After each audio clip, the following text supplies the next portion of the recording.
BMC hospital रे staff nurse एवं attendant sweeper समस्ते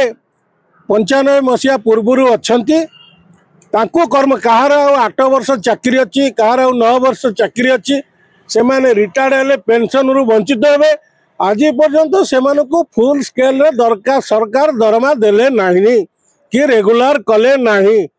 विधायकों बढ़ुची परवर्ती समय पर्यायक्रमे बढ़ी बढ़ी चली सरकारी चाकरिया जो मैंने रिटायर्ड करेंगे तांकर 5th पे कमिशन लागू होची सब प्रकार लगुच किंतु राज्य रे डीएलआर रे थिबा कर्मचारी माने आज अवहेलित अच्छा देखो राजरास्तार शिक्षक माने मेडिकल रे पोस्टिंग नहीं से रेगुलर करा जाऊ नहीं ये जो टालटूल नीति तेणु सरकार को मु निंदा करुच्ची एवं सरकार को अनुरोध करुच्ची सर्वप्रथमे जे प्रशासन को चलाउछंती तलिया कर्मचारी सबू कागज पत्र अप टू डेट करी गवर्नमेंट को पठाउछंती से माने आज अवहेलित से